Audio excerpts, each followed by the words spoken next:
I was taking the dog for a walk and it had been raining and I slipped on a wet curbstone and managed to dislocate and smash my ankle up. It was quite a bad break, so I ended up having to have an operation and pins put in my ankle. I literally couldn't do anything for myself, so I was just in a single bed in the living room and we had to have Christmas around my bed. I hated having to rely on somebody else for every single thing that I had to do.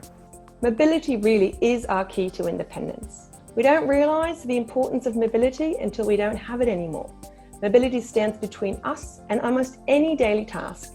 And this can be basic tasks like moving around the house independently to prepare a meal or self-care, or more advanced tasks like going to the shops, travelling, visiting friends and family. And when our mobility is impacted, we lose the ability to undertake these tasks at our leisure. We may rely on others for help, and in the most unfortunate cases, are no longer able to do the things we choose. The problems with my mobility is problems with my left leg. I have been walking around, going to shopping, etc. And that has not been a problem before, but now it is a problem. I only walk short distances. I feel old. Being mobile is more than getting from A to B. We all, but especially patients impacted by mobility impairment, want to be able to move more easily, move without pain or limitations in an independent fashion. Mobility really becomes the major driver for quality of life. 3 or 4 years ago, I started developing a really painful lump on my Achilles. It meant necessarily that I couldn't walk very far. I became quite down about that. I really felt like, I was missing out on fresh air, seeing all the wildlife that's around us and the bird life that's around us.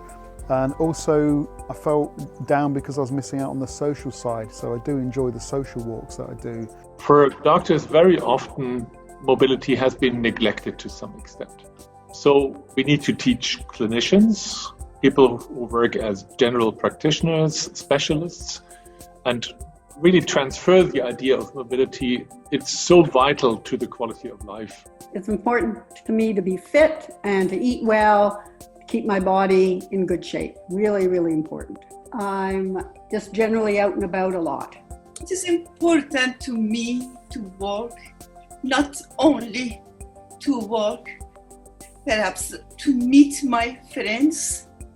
I do think about at 75 what my life's going to be like as I get older, and maybe I'm going to have less mobility. The global prevalence of mobility loss is ever increasing due to the aging population and chronic diseases. And this is really a major health issue, and clinical trials are being conducted all over the world to address this problem. But until we have a validated mobility assessment that is endorsed by clinicians and regulatory bodies alike, we will struggle to unify our efforts to advance mobility improving treatments.